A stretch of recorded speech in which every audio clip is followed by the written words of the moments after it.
a quick intro of myself. I'm Chandresh. I'm working with a PSP, and I've been working in this domain for more than 8 years now. I'm a CISSP certified professional, which is all. I'm also ISO 22301 and 31000 certified lead auditor and lead implementer, respectively. And yeah, with this session, we are just giving you a quick overview of what to expect from CISSP, how to tackle this, how to tackle the whole challenge, how to the whole exam, CISSP test, and just to give you an taste, an idea of it, and a kind of an overview of all the domains which are there, which are covered in the test. Okay, yeah. So coming to InfosecTrain, it is started by Prabna is a founding member of InfosecTrain, and you must be aware of Prabna if you're serious about your CISSP training, because he has done some very good coffee shots by Prav videos, which I found useful while I was preparing for it. And yeah, InfosecTrain is also into serious professional training.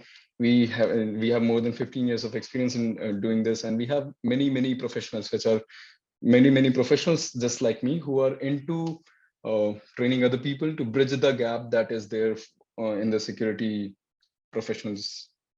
So we are lacking, the world is lacking the number of security professionals that is required. There is a gap.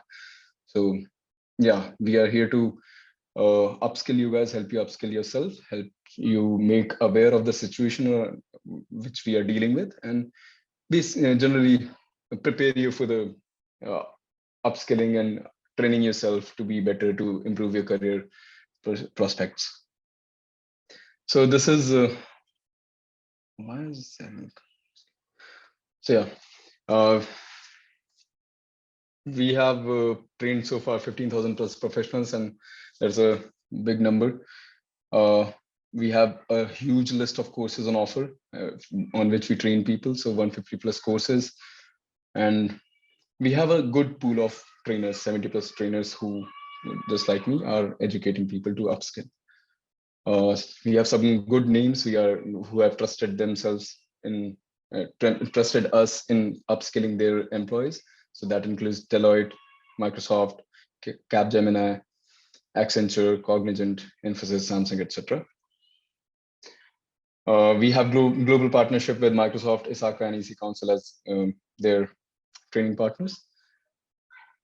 And coming back to the recap of the session. So last time around, for those of you who have not been there in the first session, we talked about how to tackle the entire CISSP test. We did a general overview, and then we proceeded to the domain 1 review. So what I appeal to everybody who joined that session is that if you're serious about CISSP, allocate some 60 to 90 days to it. And in those 60 to 90 days, you're going to allocate at least 2 to 3 hours every day to prepare for CISSP. I've told you about how to prepare it. I've told you what to read from and where to read from. So I've told you about the material. I've told you how to read the material. I've told you from where to practice your questions. Like I've told you about the sources of practice. And then I've told you how to constantly improve upon your learning, and then be confident about the CISSP test, about taking the CISSP test. So if you wish to go to full depth, you can go to the YouTube video of domain 1, which is uploaded on InfosecTrain YouTube channel. Then we talked about security and risk management. We talked about CIA triad. CIA is confidentiality, integrity, and availability. That is what we deal with in the when it comes to security of any information asset. Then we talk about data. It can be in rest, in motion, in use. So we discussed about how if you have Zoom application installed on your sitting on your hard disk, just the installer sitting on your hard disk, and you have not installed it yet, then it can be considered data at rest. When you are installing it, there's a wizard. The program is loaded on your computer's RAM memory, so it is data in use. And when you actually join a meeting, you're transmitting some data. Say right now I'm projecting my screen and you are able to see my screen. So some data is moving from my computer to your computer, and that is data in motion. So anything which is in network is data in motion, and how to protect data in all these states. Then we talked about people, how people can be a priority. We talked about how to tackle the questions. I've told you that when it comes to exam, And if any questions deals with people, there is a high chance that the option which deals with securing people first is the right answer, is the correct answer. Then we talked about canon of ethics. There are 4 canon of ethics. We talked about who can raise a complaint against what and on breach of what canon. So there was 3 use cases. Then we talked about risk management, and there were a few people who were discussing in the questions answers segment of this session, about risk management framework, what is risk assessment and what is risk analysis, how to distinguish between the 3. And we have had a good discussion over that. So yeah, risk management is basically an overarching implementation of PDCA in Plan, Do, Check, Act uh, in dealing with the risk that organization or company or businesses explore in expansion or in their day-to-day operations. Then risk assessment is basically taking an activity and assessing the risk involved in it.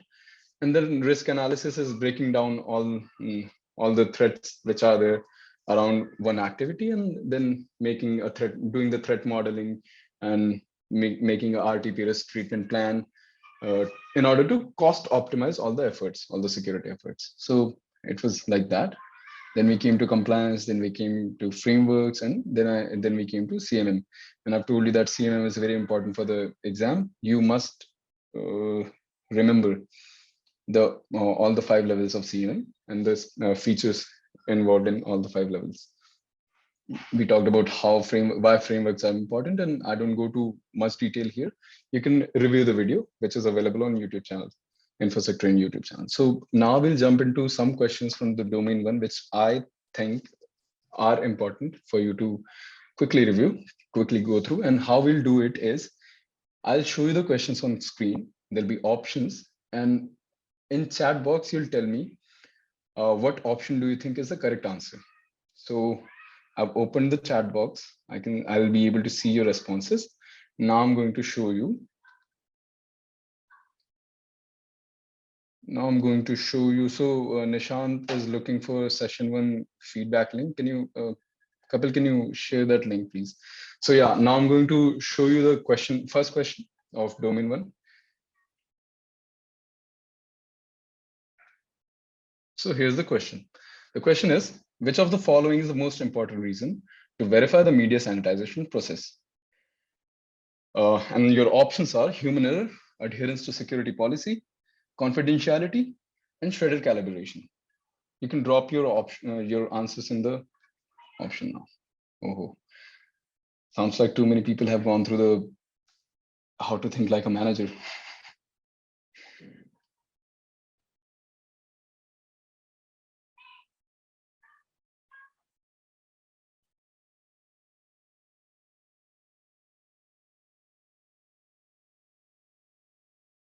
Okay, cool. We have got quite a few responses.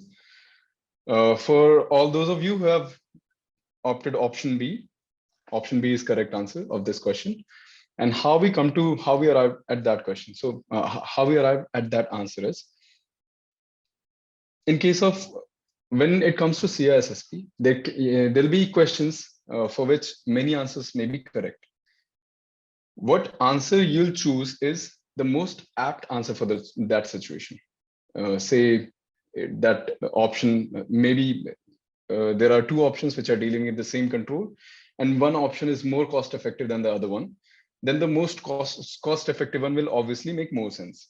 Similarly, when it comes to people, securing people makes more sense. So these are the basic themes around the CISSP. So when it comes to such questions, in this case, why the option B is correct is, in case of why sanitization process is important. So sanitization basically is you have a media on which you store the data, say your hard disk or pen drive, and you sanitize it. Basically, in case of a hard disk, you sanitize it by degaussing it. Degaussing basically works for any media which uses magnetic material to store the data, and hence we put it through a very strong magnetic field, and which removes the data and kind of makes it reusable in the same security context. So two things are important when it comes to sanitization of media. So we do media sanitization only in the case if we are going to use the media again in the same security context. Say you will so we know about classification of data. It can be sensitive, there'll be sensitivity classification, so it can be there'll be confidential data, they can be public data, and similarly we can go up to 5 levels of sensitivity. So when do we use sanitization? We use sanitization only in the case where we are going to use the media for the same security context. Say my confidential data is stored on a hard disk, and I'm going to sanitize the hard disk. I'm going to degauss it. When after degaussing, if I'm generally we do sanitization when we are opting to reuse the media. So clearly, I'm going to reuse the hard disk. So where will I reuse the hard disk? I'll reuse the hard disk to store the confidential data only. So security context doesn't change. If I'm sanitizing any media, my security context shall not change. So in case of sanitization, what I'm doing basically is I'm removing the data securely from the hard disk in a manner which makes the data irrecoverable and also which retains the usability of the disk, usability of the media, so that I can reuse the media. So in this case, why will I verify the sanitization process? For human errors, yeah, I can do that because it is quite possible that maybe somebody has degaussed the hard disk, but there may be remnants, or they may have degaussed it so much that it rendered the media unusable. So yeah, I can check for human errors. I can look for confidentiality also, because does my confidential data stored in it? And if it is not done properly, if the sanitization process is not done properly, it can lead to a data leakage. So confidentiality is also involved there. And I can check shredder calibration also, but shredder calibration is not applicable to sanitization, because in case of sanitization, we are looking for reusing the media. And if we are shredding the media, there is a very slim chance of being able to reuse the media, because shredding basically means that chopping it down to small pieces, very small pieces, and that obviously renders it unusable. Then why is option B correct? Because I can do either this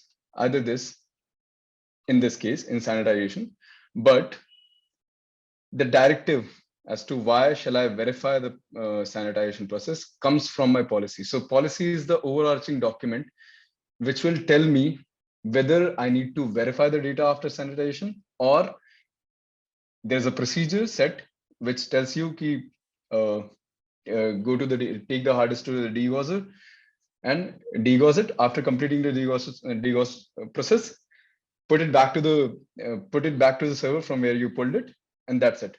If my process or policy says that, then I won't verify it again. But if my policy states that you'll have to verify every time you sanitize a media, you'll have to do that. Yes, you can do it for human errors. Yes, you can do it for confidentiality issues also. But this is the correct answer, because this is the policies where you'll define what to do.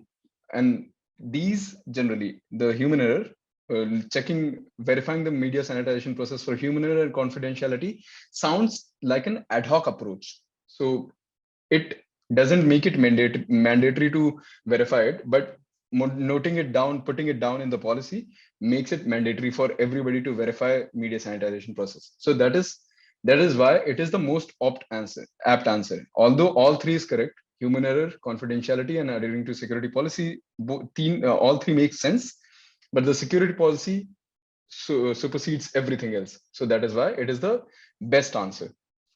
So that is what we look for in CISSP. While answering CISSP, we look for the best answers. So we talked about some sources in the first session that we have had. And I just wanted to add one quick book here. There is a book called How to Think Like a Manager. And this contains just 25 questions, and from various domains, from all 8 domains, it contains just 25 questions. And it basically gives you a perspective as to how to answer the questions correctly in CISSP. So once you're done with everything, once you're done with your studying, your notes, your questions, practices, question practice, everything, then you shall go have a look at how to think like a manager. It is just 25 questions. You'll finish it in a day if you're allocating even just 2 hours for your CISSP preparation. So it'll just take you 2-3 hours to go through the entire book. That's just the concepts which are discussed over there, and that will help you choose in such tricky conditions the right answer. What is the right option? You'll be able to make a better judgment in these cases after going through that book. Now coming to the second question. The second question is, as his company's CEO, as his company's CISO, you can, Sai Karthik, you can go to Amazon and look it up. The book's name is How to Think Like a Manager. Yeah, coming back to the question, second question is, as his company's CISO, Kumar needs to demonstrate to the board of directors the necessity of a strong risk management program. Which of the following should Kumar use to calculate the company's residual risk? Now you'll again have 30 to 40 seconds to answer that question.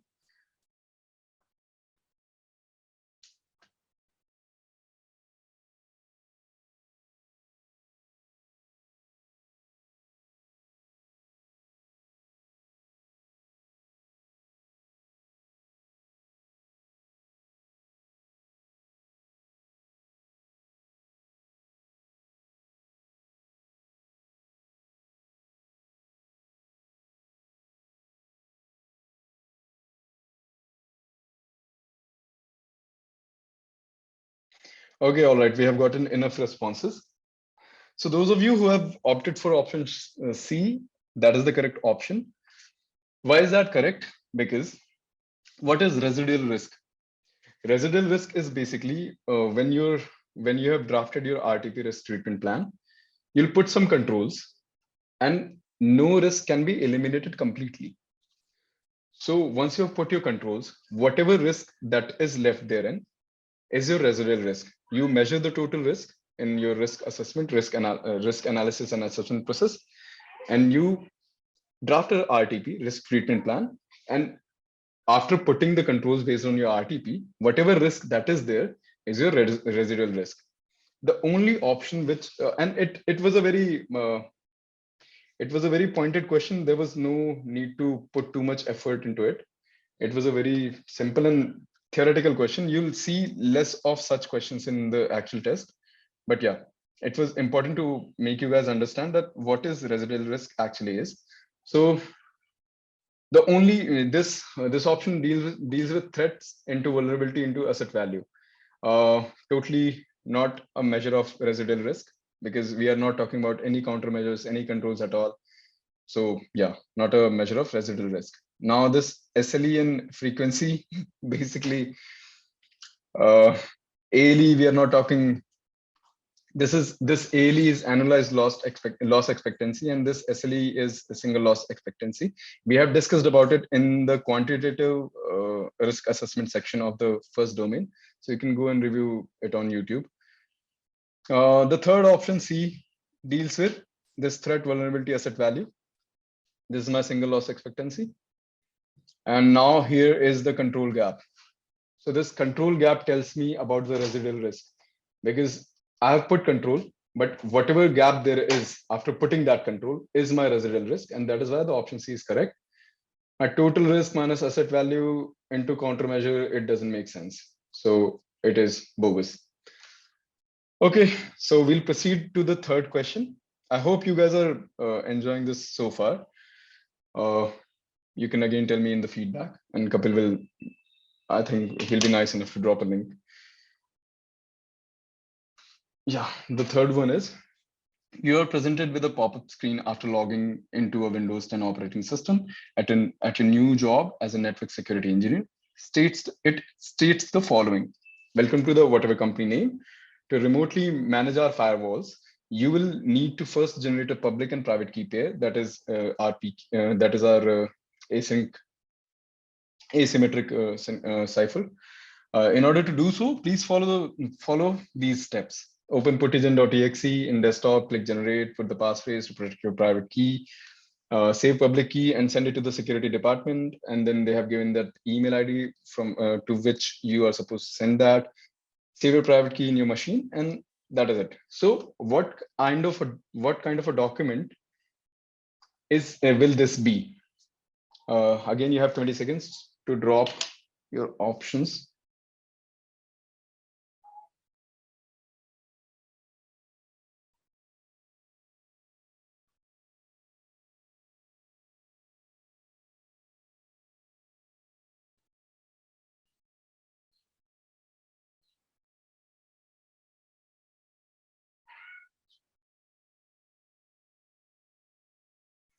Cool, guys. Yeah.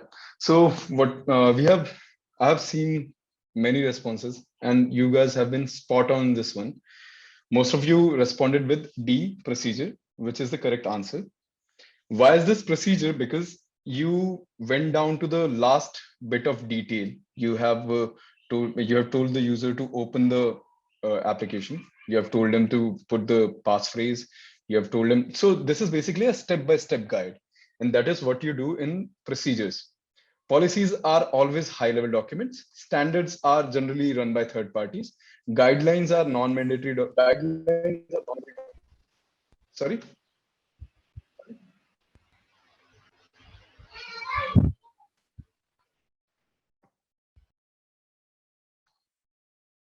Yeah. Sorry. So yeah. Why is this procedure? Because procedure. Give me a second, guys. Give me a second, guys. Okay. Why is this procedure? Because procedures deal with every last bit of detail of whatever operations you are supposed to perform. Just remember that procedures are always driven by a policy, a guideline, or standard, but procedures deal with detailed step-by-step method of performing something. So that is why it is a procedure. We'll move over to the next one, and I really appreciate you guys. Most of you have gotten it right. So yeah, you guys must be working very hard. Cool. We'll move to the next question. The fourth one is, a software startup company has experienced massive growth over the last 3 years. Senior management and the recruiting department have been scrambling to hire more in-house developers, but customer demands still are not being met. The organization has decided to outsource the work to a third-party software development vendor, but that they have to perform their due diligence. Before that, they have to perform their due diligence. Which of the following should take place first? First with the third-party company. Now you have options of confirm compliance, privacy policy, governance, and SDLC secure development. Okay, so software development lifecycle. You guys have already started responding. Cool. Cool. Your 10 seconds are there.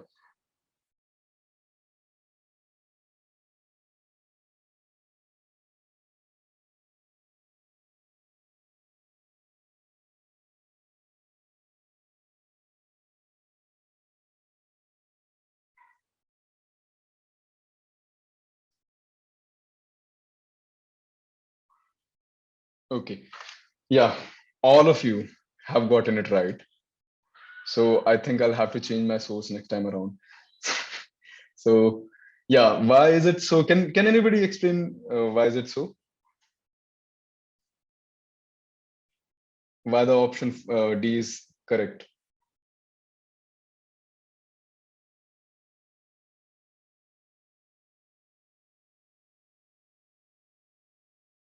Okay, yeah. So I'll tell you why.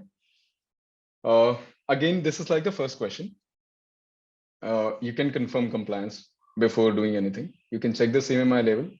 That is basically capability, maturity, model integration. You can check that. That will give you that will tell you something about the maturity of the process or procedure of the company. That is, and tell you about the capability of the company, the third party. You can also calculate deadlines and assurance. Yeah, basically your SLA, service level agreements and whatnot. You can do that also.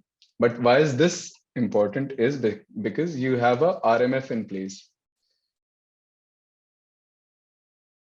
You have a risk management framework in place, and before, exactly, it gives confidence and assurance about third party of the completing the project. Okay, not necessarily that, but yeah, Samir Roy is correct. Near correct. Risk associated with outsourcing. Yeah. So all four of these options are correct at their own. On their own, they are correct. But when it comes to the security operations of an organization, you start from a policy. You always start from a policy. So your policy will define a risk management framework, risk management process through which uh, you'll run every operation, every new thing that you're going to undertake. And since we are planning to outsource the software development part to the third party software developer, we will again look it up to the policy, and there will come across this risk management. And under risk management, we'll have to perform a risk assessment beforehand.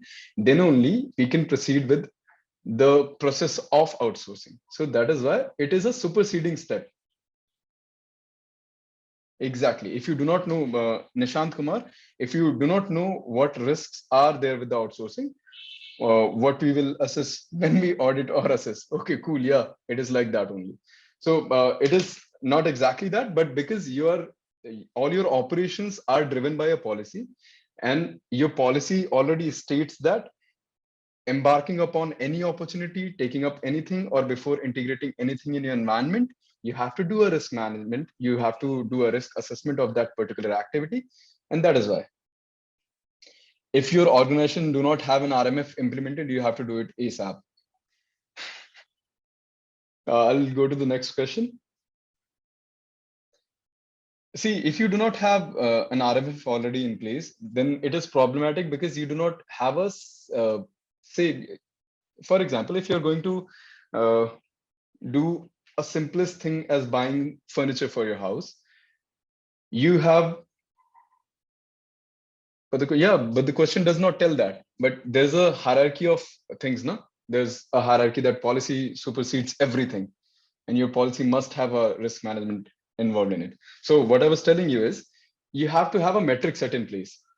Even if you go to market to buy a bed, you'll get it in standard sizes. So that is standardized. You cannot go to market tomorrow and uh, just ask for a king size bed and get a different dimension from one shop and some other dimensions from the second shop. If you ask for a king size bed or a queen size bed, you'll get the same dimensions for whatever shops that you buy. So that is the process of standardization. Nishant, we can discuss it at the end of the session. So during the question answer session, we'll discuss it. Okay. Yeah, thank you. Moving on to the fifth question. This is Richa recently assisted one of his co-worker in preparing for Richa recently has assisted one of her co-workers in preparing for the CISSP exam. During this process, she has disclosed confidential information about the content of the exam in violation of Canon 4 of the Code of Ethics. Advance and protect the, what is that? Oops. Why is that swastika there?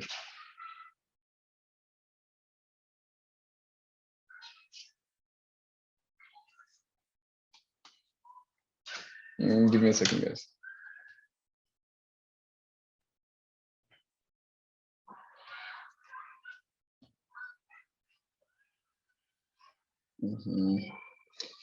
Just a second, guys. I'm facing some technical challenge. I'll stop sharing now. I'll reshare in a bit.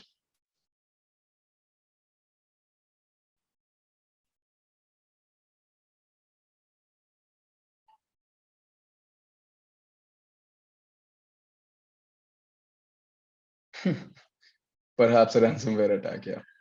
Ransomware does not work like that.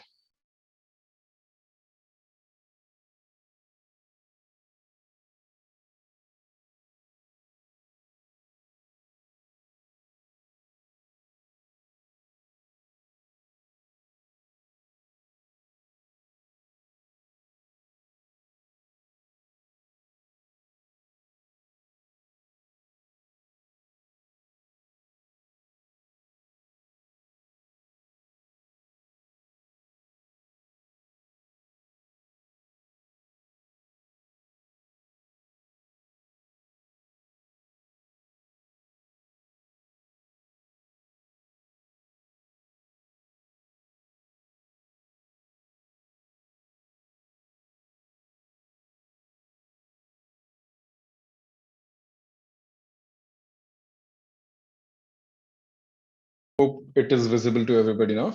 Yeah, it was not a ransomware attack. It was not. Okay. Yeah, we'll start again. So yeah, there was a violation of Canon 4 of the Code of Ethics, advance and protect the profession. Who may bring the ethics charges against Richa for this violation? So, okay. Your 20 seconds starts now. So start putting your options in there instead of guessing what has happened.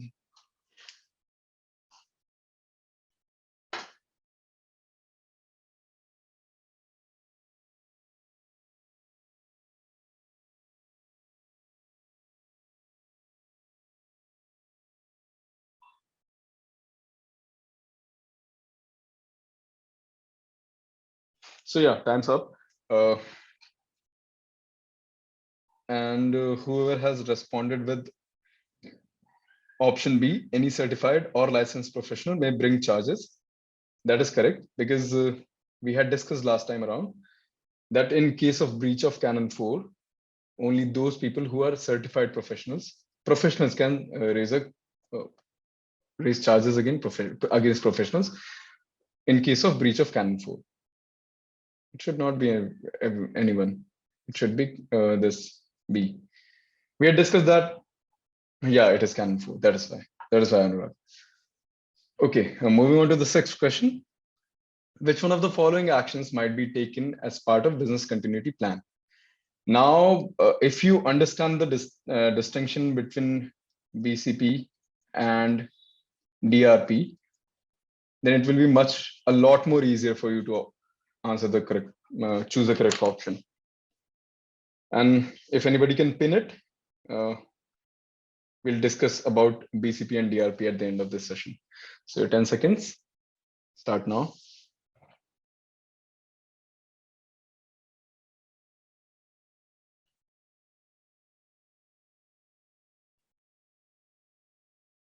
Okay, 10 seconds are up. Okay, your 10 seconds are up. And the correct option is implementing RAID. What is happening here is, in case of business continuity, what our aim is, first of all, business continuity is a subset of DRP. So this is your DRP, this is your BCP. BCP resides somewhere here.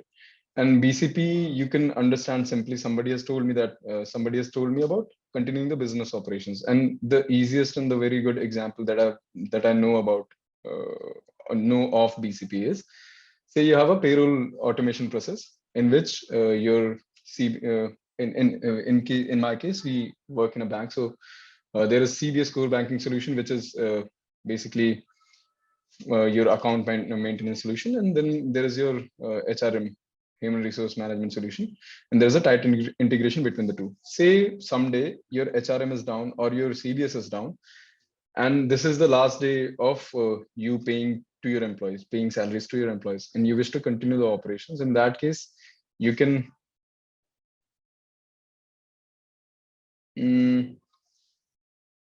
we'll talk async 13. We'll talk about it at the end of the session. So yeah, the BCP aims towards continuing business by hook or by crook. So your process, your end goal from that business activity shall be maintained. For example, if the end goal is to credit salaries to your employee's account, then it shall be attained either by setting up an alternative processes. Say you go offline, you use some other channel other than CBS, direct account transfer, do UPI or something. So that is how BCP operates. BCP focuses on maintaining the continuity of operations. So whatever end goal is associated with that operation shall be achieved in case of a disruption. So that is why implementing RAID is the best option. Although this restarting business operations is a good option, but restarting will introduce a gap in your operations. Exactly. Restarting operations introduces a gap, while implementing RAID basically is a fault tolerant fault tolerance mechanism. So fault tolerance, what it introduces is, if I put it in RAID and if I put it in mirroring or striping, then I'm basically ensuring that even if one of my hard disk fails, I'll keep on operating my system to the fullest potential. So that is why RAID is implementing RAID is the best option when it comes to business continuity. It may not be a correct option for DRP. No, BCP not Naveen BJ, BCP is not necessarily always about alternative methods, but BCP, the whole and soul of BCP is to ensure that you achieve the end goal of whatever business activity that is there, which is going to be affected. So if any business activity which leads to a result, you focus on the result. You do not focus on the activity. So in case of BCP, you focus on the result. So yeah, it may involve setting up alternatives, but it may also not involve that. We'll proceed to the.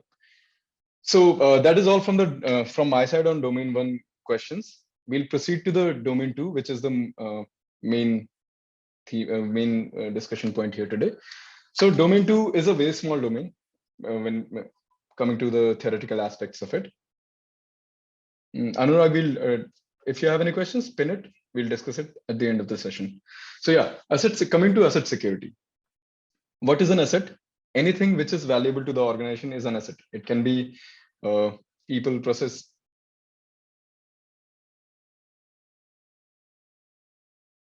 Okay.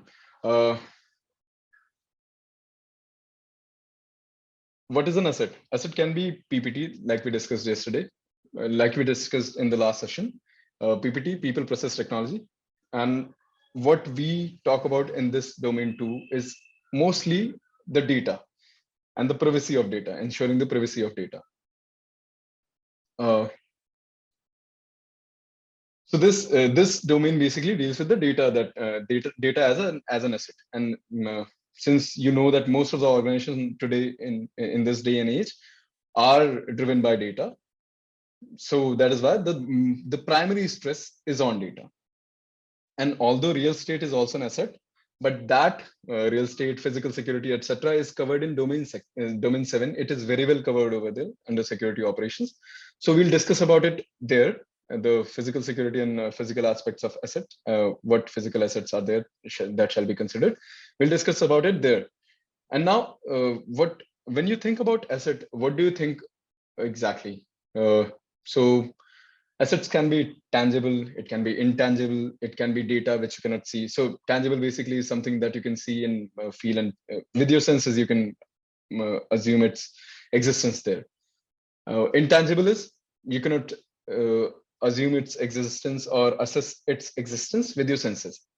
So that is tangible, intangible. Assets can be tangible and intangible. And as I've told you that people, process, and technology are generally the assets for an organization, which are the valuable resources which generate value for the organization eventually.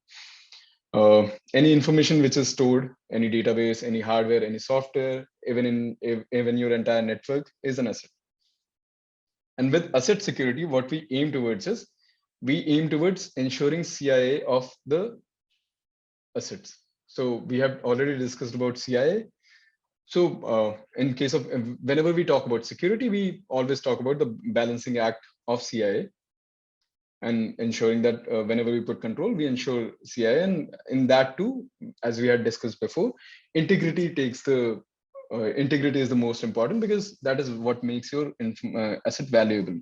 If your integrity is compromised, your asset loses its value. Okay, so as we had discussed about governance or management techniques, we talked about PDCA, Plan, Do, Check, Act. So it will be a theme throughout this entire CISSP discussion, that everything shall have a approach to it should have a manageable environment around it. So say you have asset, but how do you manage the asset? For that, you have to have a process or a policy which you set. And what shall be the part of the policy? Part of the policy can be inventorying the asset, ownership of it, classification, protection, and assessment and review. So what is inventorying? Inventorying basically means is, say uh, you have a DC site, you have a DR site, you have n number of servers here, you have another n number of servers here. These servers are running n number of databases. And what inventorying means is you are able to locate this database, which is located in this server, which is located in this site. So inventorying basically deals with understanding where your asset is located, be it your tangible asset, servers, buildings, people, be it your intangible asset, data, databases, software, network, whatever my data is transmitting over in the network. So inventorying deals with that. You shall be able to map it wherever it is located. Then comes ownership. So ownership is important because you have to have somebody who's accountable for the security of that asset and the management of that asset. So ownership basically deals with data ownership or asset ownership. So ownership deals generally with accountability. So there may say you have one application which is having a web server, an app server, a DB server, 3-tier architecture, and there's an application owner for this. So this is your application owner, and that is the concept of ownership. So you're basically deals with accountability. There'll be some person who is responsible for the data or that asset that we have identified here in inventory. So inventory, we identify the asset, map it. In ownership, we make somebody accountable for upkeeping, management, and security posture of that inventory that we have inventoried in the first step.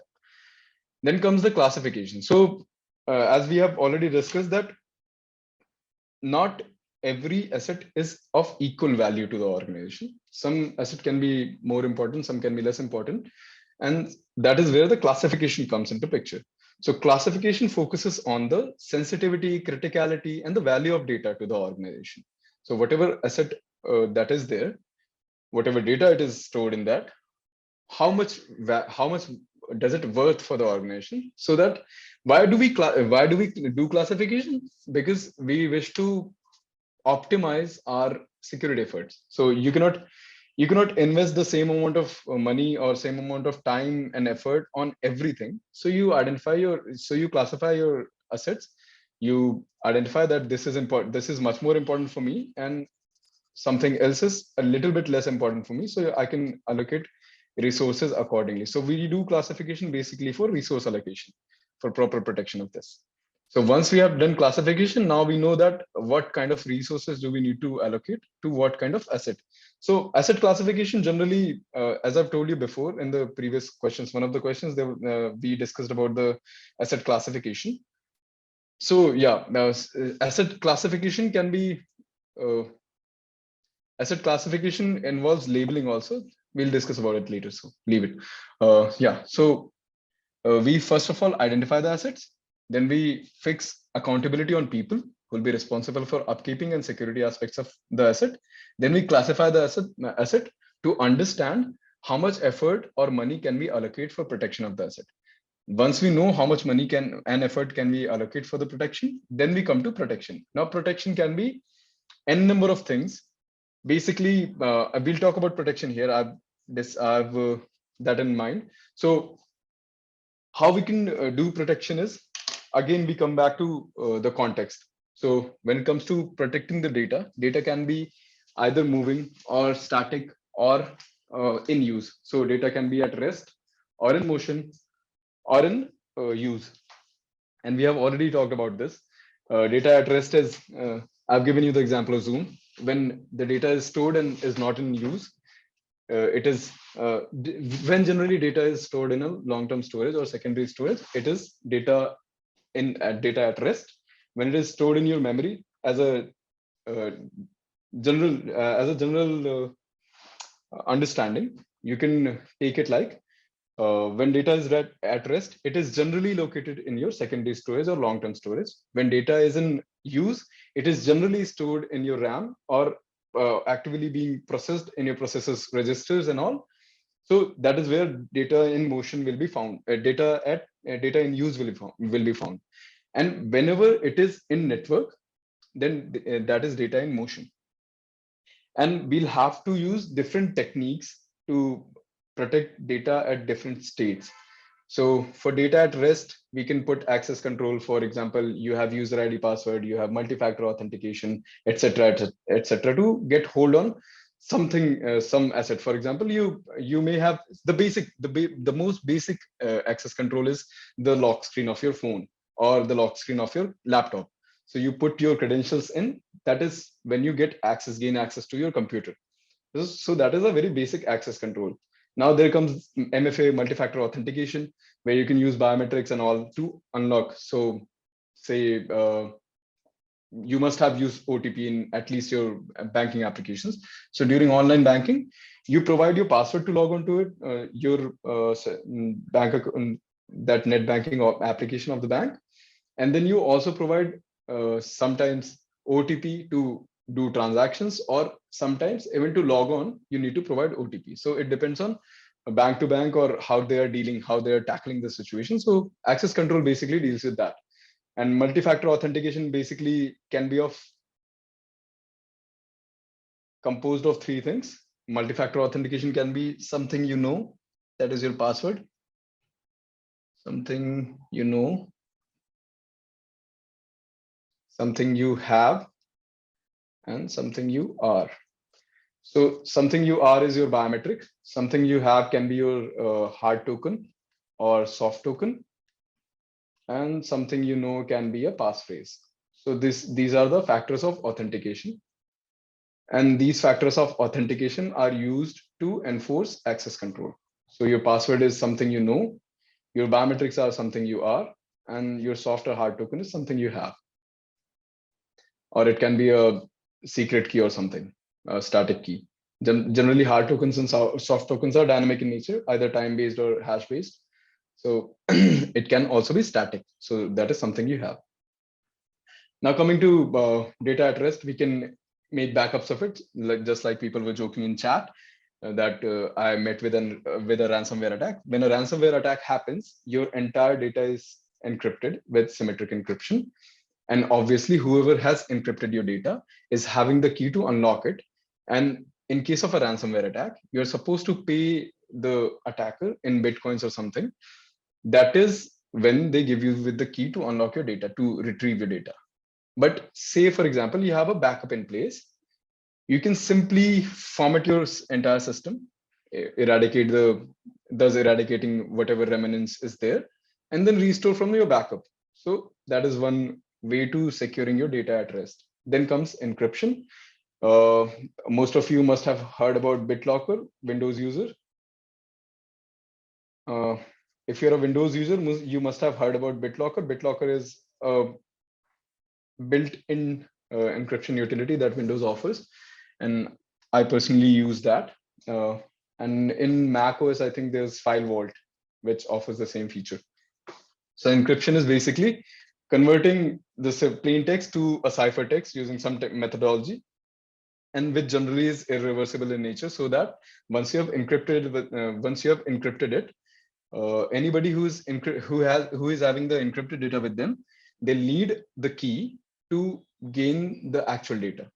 So where encryption in case of data at rest, or say in case of laptops, we use generally full disk encryption and whatnot. So in case of full disk encryption, what happens is you encrypt the entire disk with a password or passphrase, and then you use PBA, pre-boot authentication. So once you power on your machine, there will be a boot sequence which will kickstart.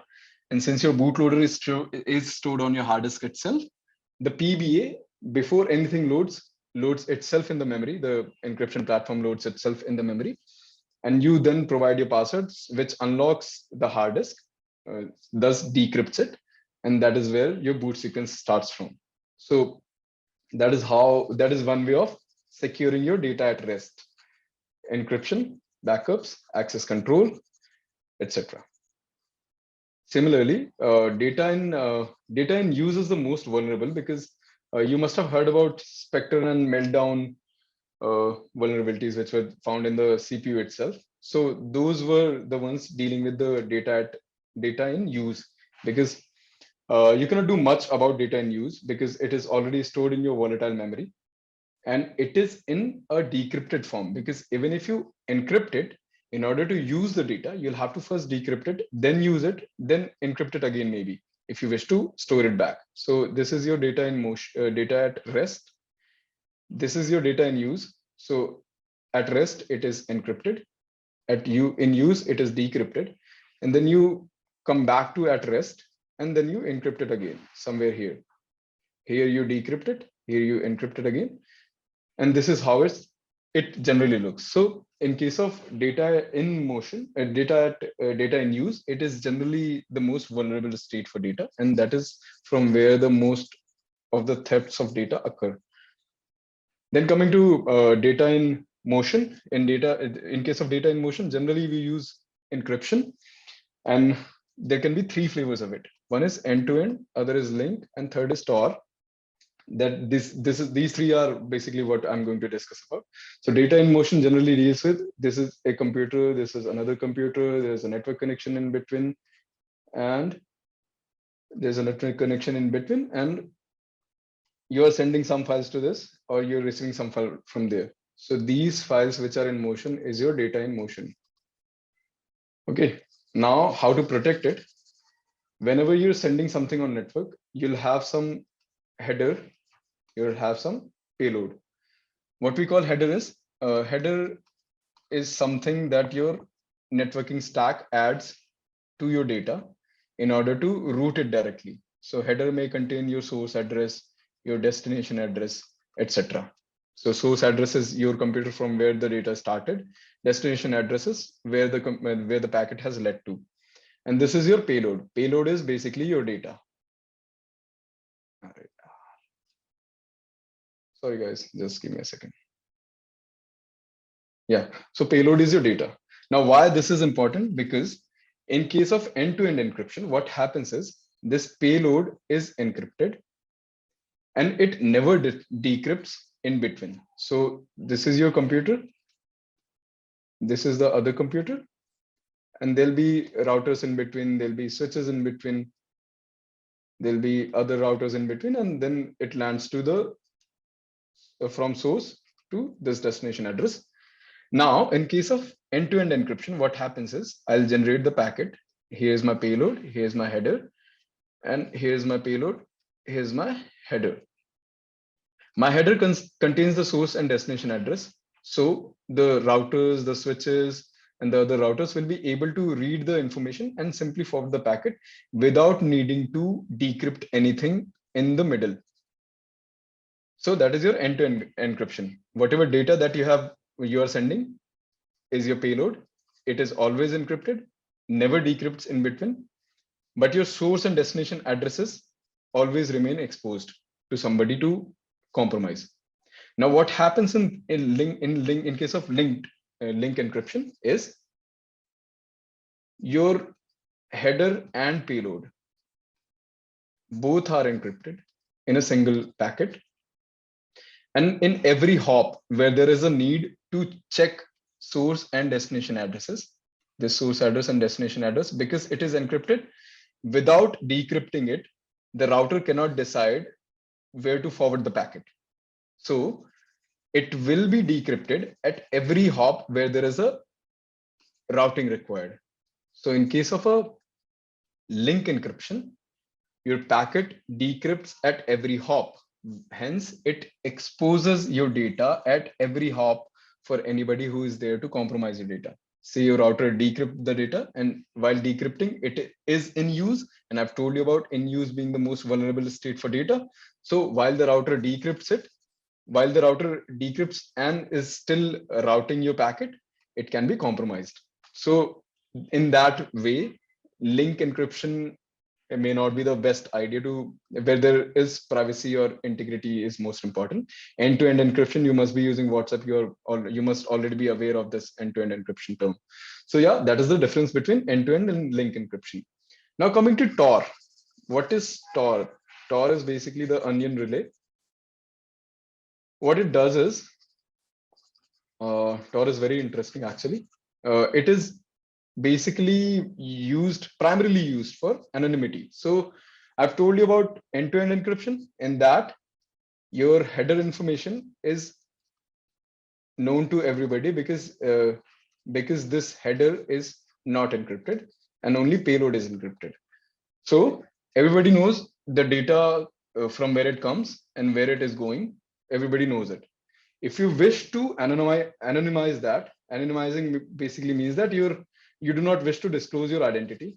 What you will do is you'll use Tor. Tor basically involves multiple routers, which are forming a single relay.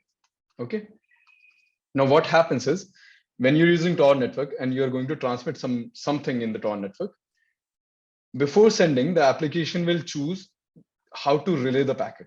So this is my packet. The application will choose to relay this from here, then here, then here, and then exit to the destination. Okay, this is my source, this is my destination. And before sending the packet, the application will choose the routers from where your data shall be relayed. And now what will happen is there'll be a header, there'll be a payload. This is your header, this is your payload. Then there'll be another header. Then there'll be another header added to it. Okay. So the first header will be visible to this, but not the second one.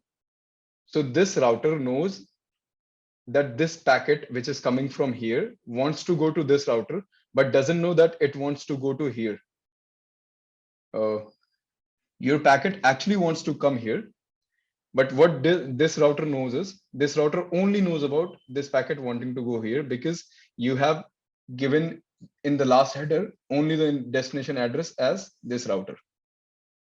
Sorry, it has gotten just too much messy. So this is your header, this is your payload, this is another header, this is another header. This is your H1, this is H2, and this is H3. So this router will know about only H1, which is containing the source address, which is this PC, and destination address, which is this router. Then once H1 is gone, H2, this router knows about this router, that this packet wants to go to this router, but it doesn't know that it wants to go here. And then finally, it will receive the H3, this router. And then it will route the packet here. So that is how you have preserved your anonymity. The router in between doesn't know where your packet actually wants to go. The packet actually wants to come here, but this router knows that this packet wants to go here. This router knows that this packet wants to go here. So this router doesn't know if it wants to come here. It only knows it wants to go here. That is how you preserve anonymity in Tor. So that is your protection of data in motion. Okay. Sorry, I think I took a very long detour from our actual material. Cool. I hope you guys understand. I've been able to make you guys understand the. In case of okay, so Sujit, you can simply pin whatever. Sujit, you can simply pin whatever problem or doubt you have. We'll discuss it at the end. Okay. I have minimized the chat and I've just have glanced at it. So whatever doubts, whatever problems are in your head, you just pin it. We'll discuss about it in say 10 to 15 minutes. That is what we are left with here. Okay, now coming to this classification. We were talking about protection, and assess and review basically means that why are we doing this protection bit is because there are some legalities involved or regulations involved which require me to do such things. For example, GDPR asks even the data processor, even if you're not in Europe, but you have the data of somebody who lives in Europe or who is a European, who is of European nationality, then you'll have to be GDPR compliant. So just for compliance and just for ensuring users' privacy, we need to protect the data. And that is why we also need to assess and review, because GDPR when it comes, it is very recent. So regulations, legality around data protection keep on changing. And that is why we need to keep on assessing and reviewing our entire thing. And that is what I have started with, that you'll see a very cyclical pattern in the entire study. So it starts from inventory, it goes till assess and review, and then it comes back to inventorying and review again, because inventorying again, because when you assess and review, you'll review whatever inventory you have. So that is why you'll start from inventorying again. So it will be cyclical. You start from inventorying, go to assign ownership, then do classification, put protection according to classification, and then assess and review whether the protection is as intended or not, and then go to inventorying again. So it's a cyclical process, and it is a common theme across the entire standards, ISO standards. If you take ISO standards, generally talk about PDCA, which I like just too much.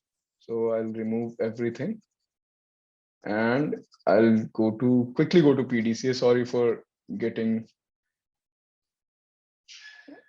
diverted again, but I think it is important.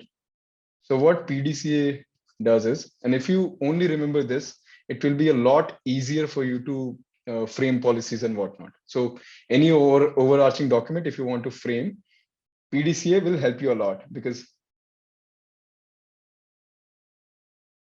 PDCA will help you a lot. So what plan means is, you identify your assets, you plan, you scope the things according to your organization. That is where your risk management, etc. comes, where you identify the key activities, you identify the risk associated with that, and then you do the RTP, and then you come to know what controls to put. In do, you actually put the controls. In check, you assess the control, you form the metric that, okay, my antivirus compliance must be 90%, the definition must always be within 2 days, and my servers must have the definition within 1 day. And then you come to a compliance report, like this is my 99.99% of my servers are compliant. That means having definitions within 1 day old, and 98 point something percent of your workstations are having definition of at least 2 days old. So that is how you do compliance. That is your check part. Now you know the compliance level, so you can simply act. Act is your continual improvement process, where you figure out what to do to improve your compliance. Sorry.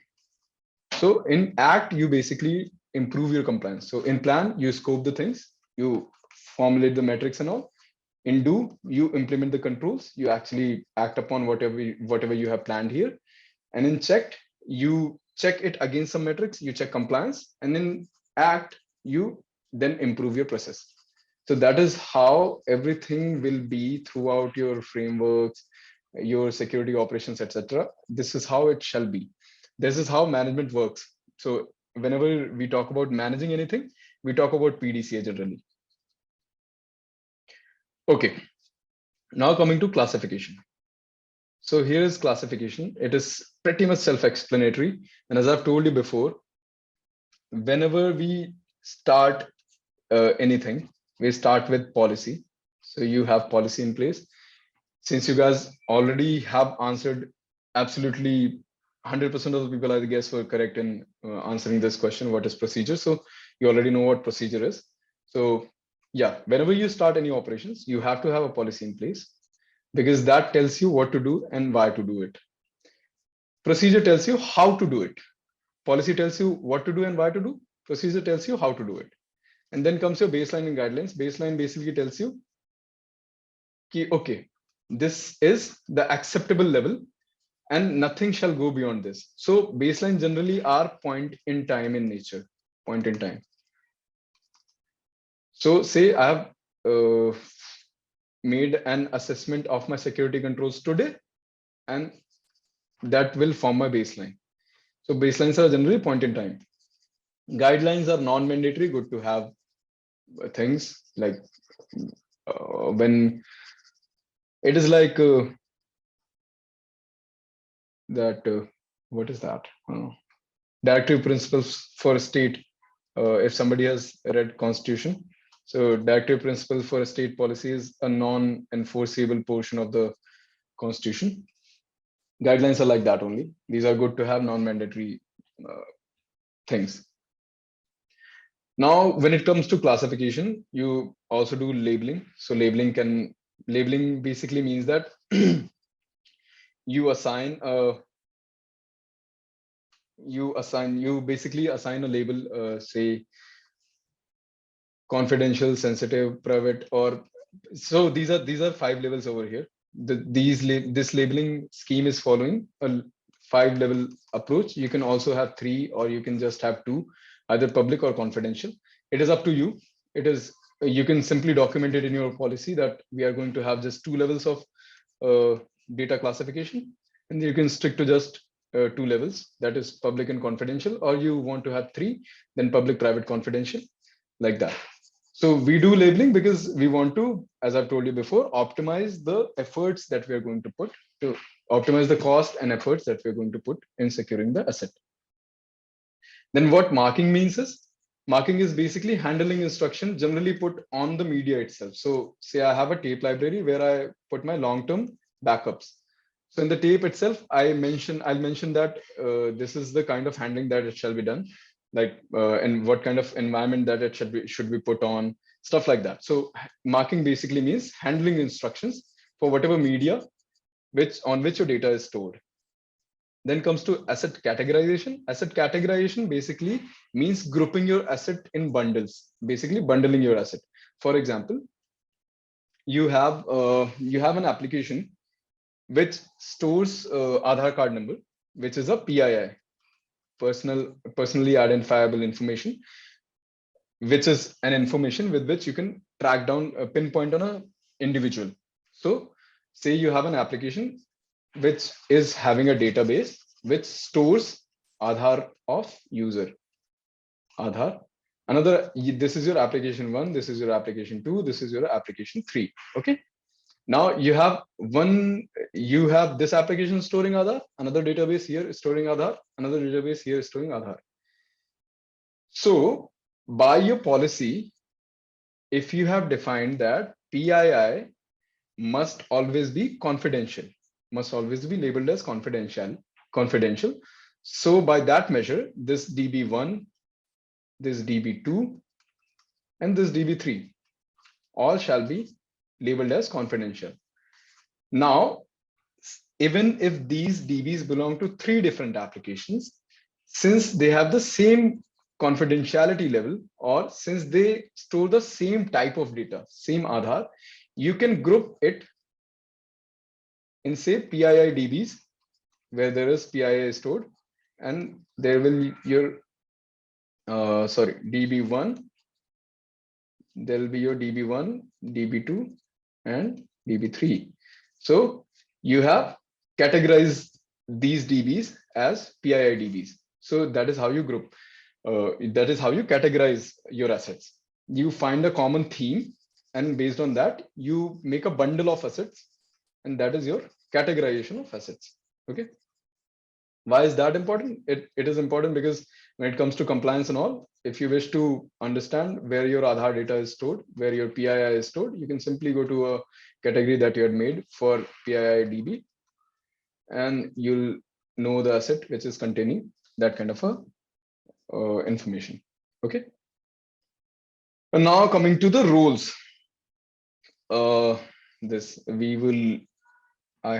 I forgot about this, but roles are also very important. So when it comes to roles, all you need to understand is we had talked about this ownership. Ownership deals with accountability. You know? So when we assign roles,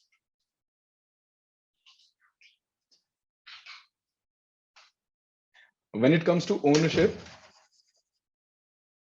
different things, ownership can be of multitude of contexts. Say somebody is a data owner.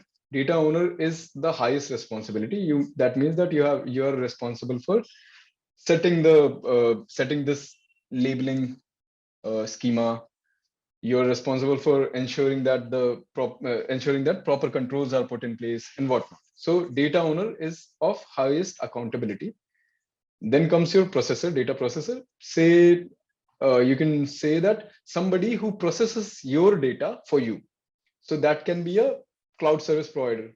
Say you have a AWS instance, AWS EC2 instance in which your regular data, some RDBMS instance is running, and on that your data, your company's data is being processed. So this cloud service provider, AWS, becomes the data processor in this case. Okay. So data processor is anybody who is processing your data for you, your organization's data for you. Now custodian you can say is the technical role. Anybody who is responsible for backing up the data, who actually is following the process in order to uh, do the thing, do the management of whatever data that is there. Okay, so custodians are the people who will be responsible for backing up the data, who will be responsible for capacity planning, capacity management, will be responsible for checking whether it is available or not, like that. Now, who's a steward? Steward is somebody who ensures that the data, whatever you're collecting or whatever you are having, makes business sense. So these are generally business people. So say you wish to run a study uh, on your customer behavior and you want to improve customer retention. Your end game is to retain more customer. Okay. So a steward will decide what kind of fields shall be captured, and that is the role of a steward. A steward is responsible for data making sense for the business objectives for which you are collecting the data or processing the data. And now data subjects is the people of which data you have collected. Okay, let's move on. And yeah, we talked about data in use. We have already done that. Uh, we have already done that. Then comes archiving. Archiving generally is so there can be two types of data in your environment. Generally, two types of data in your environment. First is that you use regularly. Second is you use seldom, or you are putting it for regulatory or compliance purposes. For example, being in a bank, we open a lot of accounts where a lot of transactions are being processed by us. And then RBI tells us that you'll have to maintain records of every transaction that has been performed for at least 15 years. But these 15 years of data is of no use of me putting it in my live environment. So I'll set up an archive where I'll put the data, say of 14 years data, I'll put here. And the rest of the 1 year data will always remain here, because 1 year is still makes sense, but keeping it in the production environment for longer doesn't make much sense. So archiving generally is done for the data we use less often, and is generally done for regulatory or business requirements. Okay, so that is what archiving is. Now coming to destruction of data. And destruction of data, it is all part of protection of data. It is still all part of protection of data. And remember, protection was one of the steps. Okay, so now destruction can be of three types.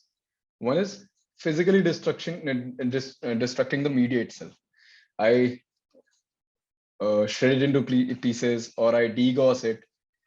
Degauss basically, as I've already explained, that it deals with it. It can be effective for media which runs on magnetism of the material.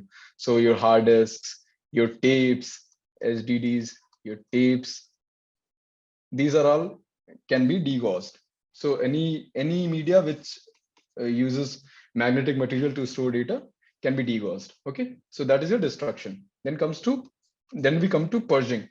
Purging basically means that you make the data hard to be recovered, hard to recover. So crypto shredding is one of the examples of purging.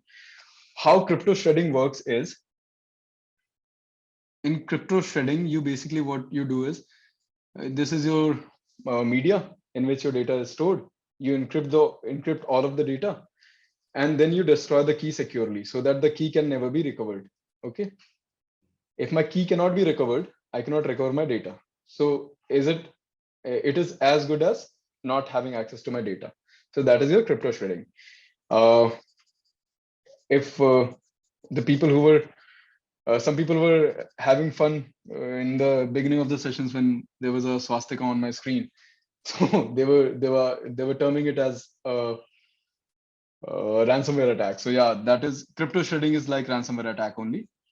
Only in case of ransomware attack, you still can have the key, and in case of crypto shredding, you destroy the key securely. Securely as in you cannot recover the key, and if you cannot recover the key, you do not have the access to the actual data. You have the access to your ciphertext, which doesn't make sense. Okay. Now coming to clearing basically is overwriting or formatting. So every operating system has a file generating system also. For example, in case of Windows, you have NTFS, you have FAT32, etc. And in case of Linux, you have BTRFS, uh,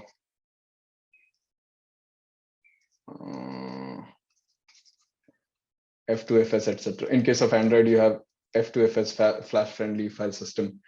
In BTRFS, in Linux, etc. So you have file generating system. So what it does is formatting. What it does is basically file generating system stores a file name and its corresponding memory address location in your storage. Whenever you ask where this file is, whenever you open a file, the file system points your operating system to the memory address, and that is how you retrieve it. What formatting does is you remove this referencing. The data, so the data is still sitting on the actual media, but there's no reference entry in the file system, and hence you cannot retrieve it from the regular applications. But with specialty applications, you can always retrieve such data. So clearing is the least efficient method of destructing the data, because data is still recoverable in clearing. And generally, the least sensitive data shall be destruction of least sensitive data shall be done using clearing. Okay. In assess and review, we have already covered. Now coming to data privacy, you again have, whenever you start anything, you have to have a policy, you have to have a procedure alongside it, you have baseline and guidelines. So what privacy means is, privacy basically means is nobody shall be able to have unauthorized access to your data before unless you explicitly consent to it. Without your consent, nobody shall be able to look into your data or information. So that is what privacy means is, you all must be using Facebook, and you must all be aware of what privacy is. Privacy basically is that only key. No unauthorized disclosure must be there. It's like confidentiality, but not. Then we come to data lifecycle. Just like asset lifecycle, there is data lifecycle also. Here, what you do is you collect the data from your customer for your business use. You shall, when you're collecting the data, you shall be very diligent as to collect only the data which is required, because whatever additional data you collect becomes your liability to secure. So we have to be diligent at, and that is why we need privacy policy and all. Because in privacy policy, you'll enlist key, in order to run my business functions, all I need is date of birth of the customer, a masked Aadhaar card number, so that you are not actually capturing Aadhaar card number, but since you need Aadhaar card kind of regex for your data analytics and all, so you get the masked Aadhaar number and all. So that is how you formulated the policy to, in order to reduce the burden on your organization on securing the customer data. So that is your collection stage. Then your storage stage, where you check whether it needs to be in production or it needs to be archived and stuff like that. Labeling, etc., comes here in storage. Then use, your processing of data comes in use. Then sharing of data. So There are third-party integrations. For example, you can, while ordering from Swiggy, you can, while paying, you go to a third party, say PayUmoney or Google Pay or something else or something else. So these are all third-party integrations. So that is where Swiggy is sharing some part of your information, your at least your order number, etc., with the third party. So that is what your sharing section is.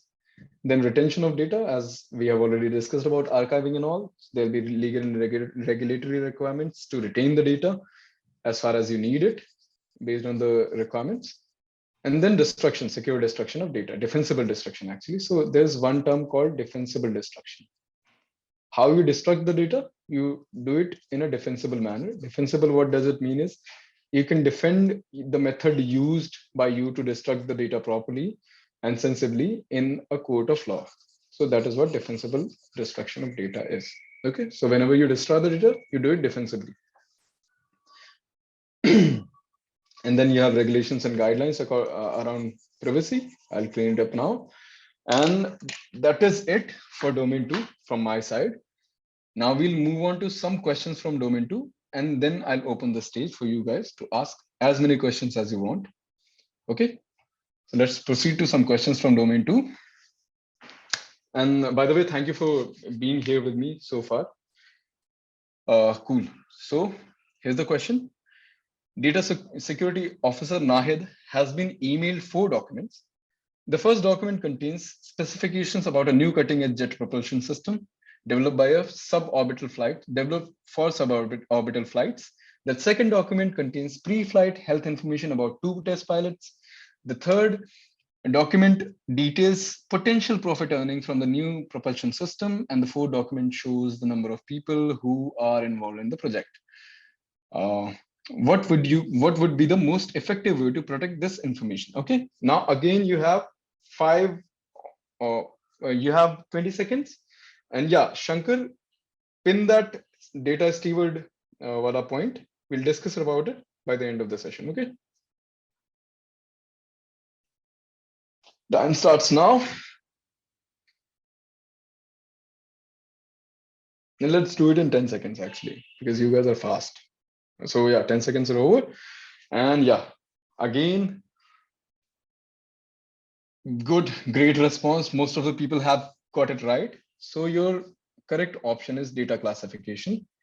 And actually, I would love to hear from you guys as to why this is the correct option. But since then there'll be a struggle for unmuting mics, and there'll be a struggle for mic space. So we'll refrain from doing that. So yeah, it is data classification. Why it is so? Because first document contains specifications. Second document contains health information, which is your PHI. Third document contains potential profit earnings. Fourth document shows number of people who are involved in the project. So there can be different regulations. Exactly.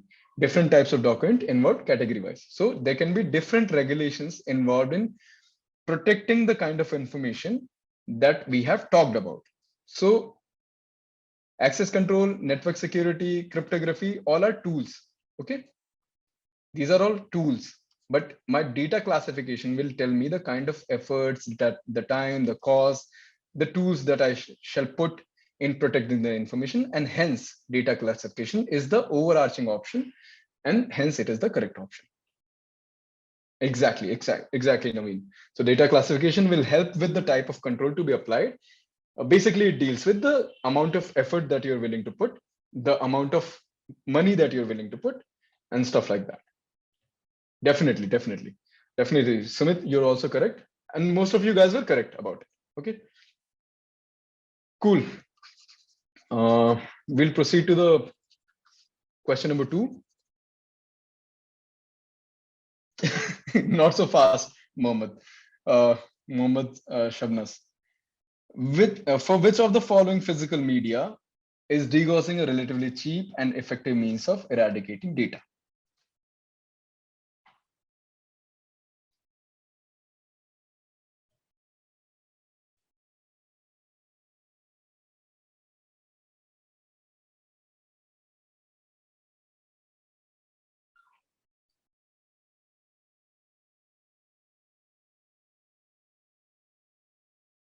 Cool. Thank you. Your time's up.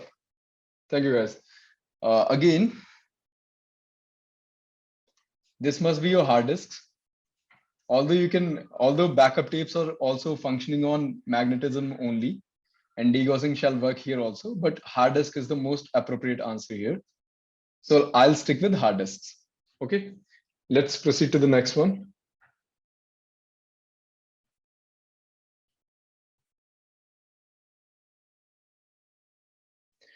Kapil plays a role in his company's data classification system. In this role, he must practice due care.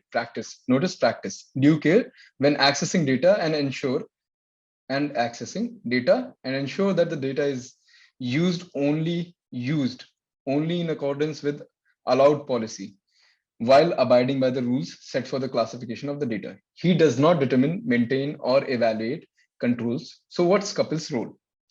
Your time starts now. Your 10 seconds starts now.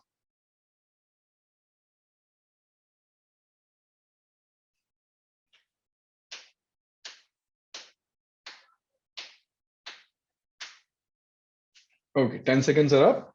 And I can totally see that the people are confused about it. So let me explain it to you.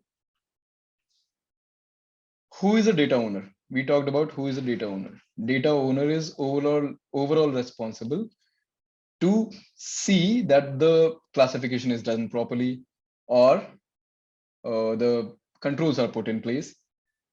So clearly, Kapil is not that. Kapil is using the data, practicing due care, and accessing data. He is not defining the classification on whatnot. Okay, so Kapil is not this. Who is data custodian? Data custodian is responsible for technical aspects of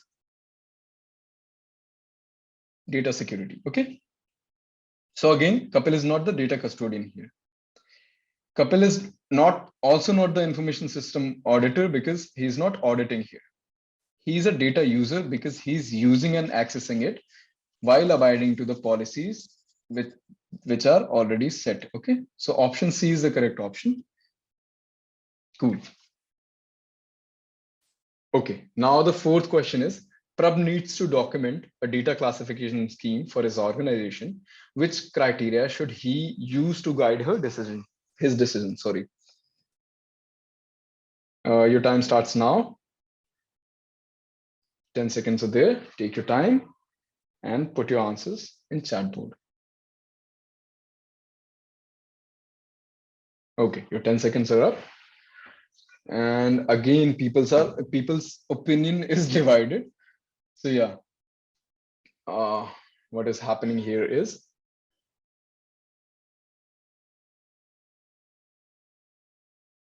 okay.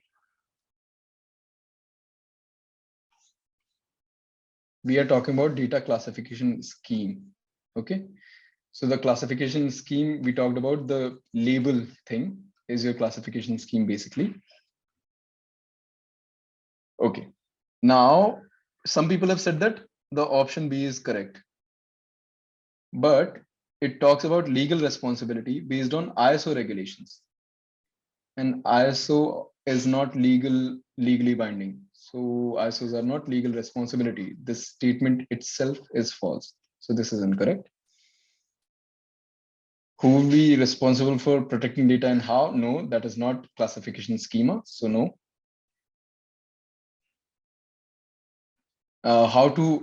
How an adverse data breach would be handled. These are also like these two are kind of correct, like close to correct, but I would go with the value of data and the age of data because your age will define what kind of control and for how long do you need to put it, and your value of data towards organization is the key driving factor in classifying the data. So option A is correct because it is overarchingly correct. It is correct for the most of it.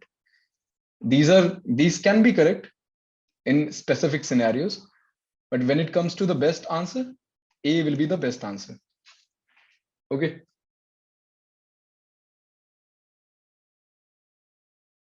Definitely. How the adverse data breach will be handled. Actually, your classification schema won't necessarily tell you this. because classification basically deals about privacy and the kind of controls you put for protection. It will be covered in your, so adverse data breach would be handled, it shall be covered in your incident response, or say that kind of a policy. So somebody has said that A and D combined will drive the decision. No, this is more like a incident response than a data classification. Adverse data breach would be no. It is not, Sujit. It is not almost value of data. It is talking about how you deal, how you handle an adverse data breach, and that comes to incident response.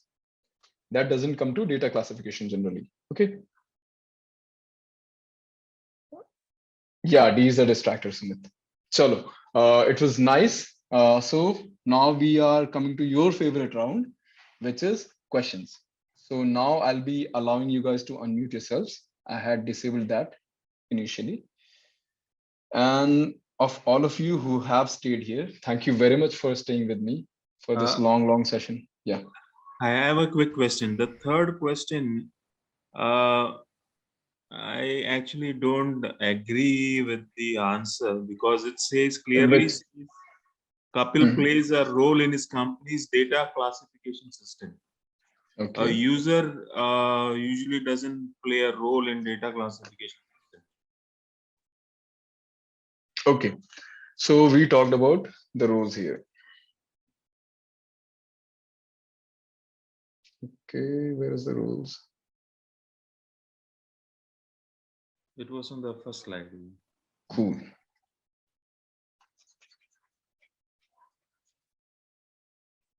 So you are saying the user doesn't play a role? Yeah. Are you considering user a subject?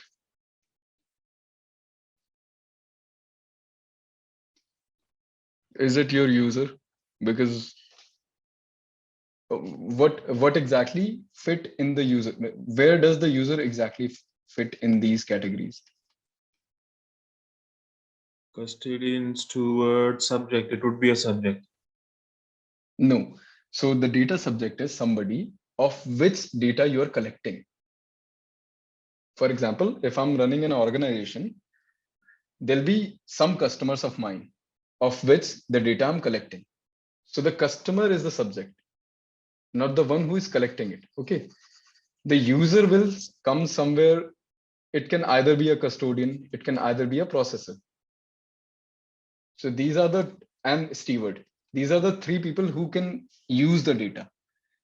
Either they use it for processing, or the custodian who is responsible for technicalities around protecting the data, or the steward who is there to make the business sense out of whatever data we have captured. So these three can be users. Now, coming back to the question. Okay. Sorry to intervene here. Sorry. Before you leave that screen, I have a question to ask. Just a second. Okay. Yeah, cool. Yeah, I mean, regarding the whole material of CISSP, when you talk about the subject, you are moving to the processor. I mean, when you talk about the subject code, I mean, the person who asked there, he wanted to know whether that role belongs to the subject. So you are saying the subject, it's within the processor, custodian, and steward. So between the No. Subject is not within the processor, custodian, or a steward. Subject is a separate entity. Subject is the entity of which you are collecting the data. Say I'm a business. Just a second. Let me explain it to you. Okay. There are two things. One is this business, okay, and then this is my customer. Okay. So subject will always be this person. The customer will always be subject. And these four rules will generally remain here, barring the processor. Processor can be another business also. Okay. So just like we talked about, cloud service provider. Your CSP is another business. Your CSP is another business, but they are processing, since they are hosting your DB or your cloud instances, they become the processor. So processor can be a second business also, but generally these 4 roles are within business and subject role stays out of business.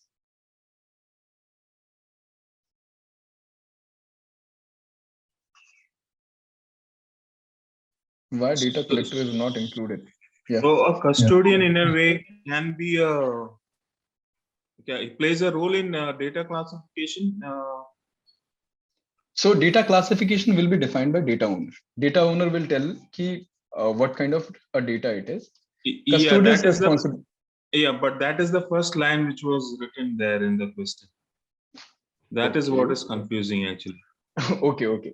So the question is framed such that when they say data, so you don't focus on these 2 words. Okay, you don't focus on these 2 words alone. You focus on the 3 words: data classification system. Now, does it make more sense? Yeah, okay. Yeah, it's a good question in a way, because this is how they ask. Yeah, Definitely. That is the point here. You don't focus on this. This is an activity. But when you focus on the 3 words, then you understand that, okay, we are talking about the data classification system and not just data classification. If I'm talking about data classification, then obviously the next line will be contradictory, because he is what he's doing. He is only ensures that data is used. He's A, using the data, B, accessing the data, and also when abiding the rules. Okay, so yeah, he's accessing and using the data. I guess the last line, he does not determine, maintain, Exactly. or evaluate. It actually Nullifies. it definitely it dilutes the response, his role immediately. It simply dilutes his role. This was a good question, Sumit. This is English exam. No, it is not English. no, this exam. is exactly they ask. This is the style they ask, and this is even if you are good, that is why you make mistake. Yeah, I got it. Yeah, thank you very much. Hope it helped. Really. Yeah. One question from my side that I just wanted to check up with the last previous one which we discussed on to the preparing a raid or restoration of the DC. I've understood preparing. Just give me a second. I'll go back to the question and then we can discuss about it. I just wanted to know which will become the subset of what, like BCP, DRP. Okay. Just give me a second. Here. So yeah, your BCP will always be a subset of DRP, because DR is invoked only when there is a disaster. Okay, that is in the name. It is disaster recovery. What is BCP? BCP is business continuity.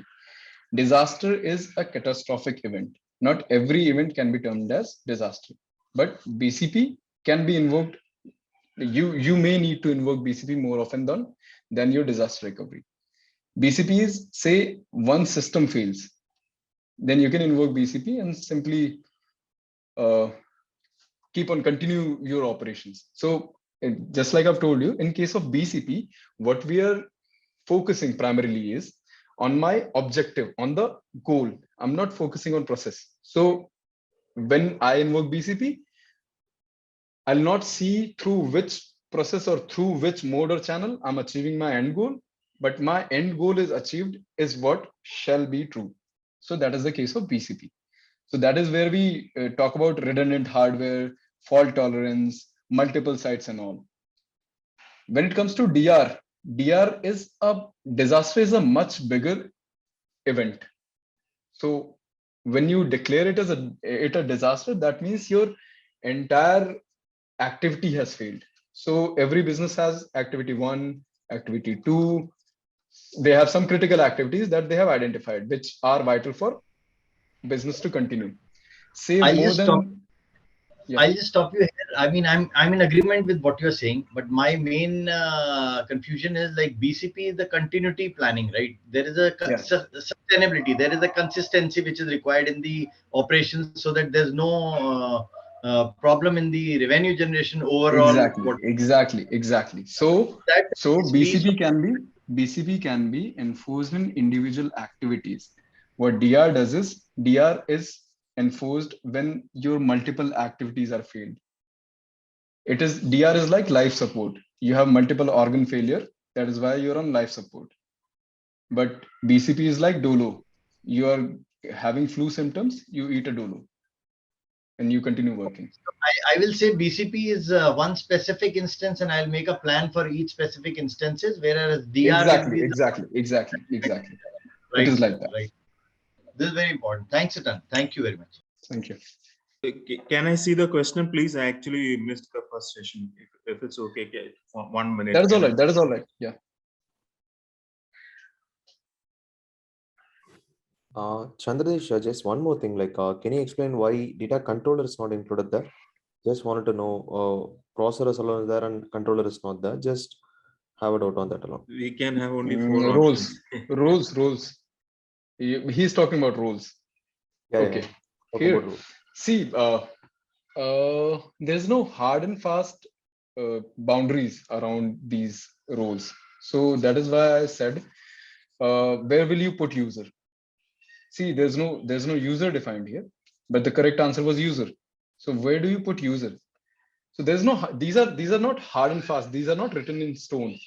Your policy may use different terminology altogether, but they will ultimately say map to either of these roles, say 80% at a time, 80-90% at a time. So yeah, controller can be your data owner generally. What is the role of, what do you mean by controller? Do you mean somebody who decide what happens to the data? Then it will be data owner. Got it. Yeah. Thank you. So yeah, these are not hard and fast. It can be customized. These can be customized. Let me give you feedback link. Just give me a second. I'm stopping share. We'll share in a bit.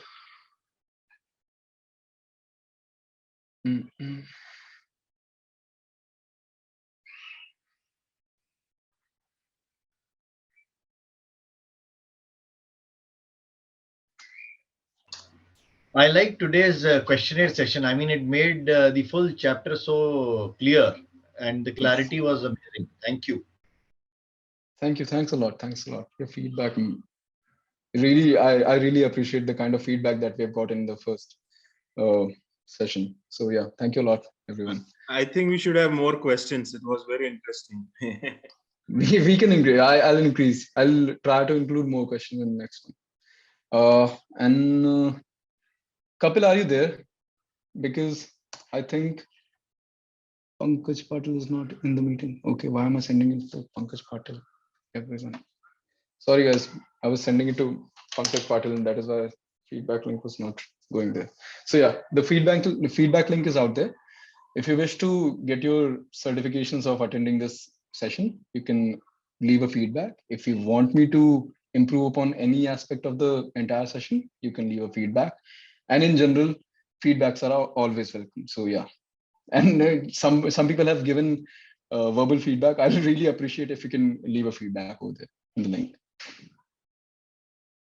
CP, so yeah, if you already having a certification, you can go to, say, for example, I have ISSP certification. I can go to ISSP website. There's where I'll get the CP handbook, in which they mention how they calculate CP. For example, ISSP, for every 1 hour of training that you attend, they give you 1 CP. So that is how they calculate it.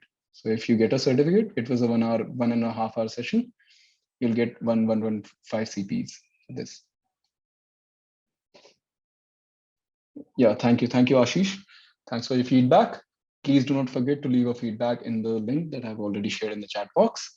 If you want me to share the chat box, share the link again, you tell me, I'll share it again. If you guys have any other questions around domain 2, domain 1, or CISSP in general, please do tell me. My LinkedIn profile, you can look me up with this handle. I'm available on social media with this handle everywhere. So you just look up ExoSynchron and you'll find all my profiles. Hey Chandresh, Naveen here. You mentioned about you covered the resources for studying for CISSP. I couldn't find that in the recording, so. Wow, you have gone through the recording in the Oh while. yes. Yeah, because I did not get the invite for the first session, so I had to go through the recording. So. Okay. That was impressive. That was an impressive feat to go through the recording. Yeah, so I would recommend you go through the official study guide and official test. That is more than enough for preparing for CISSP, because in CISSP they are not testing your technical knowledge. Basically, it's a managerial level certification. So what do they test is your acumen. What kind of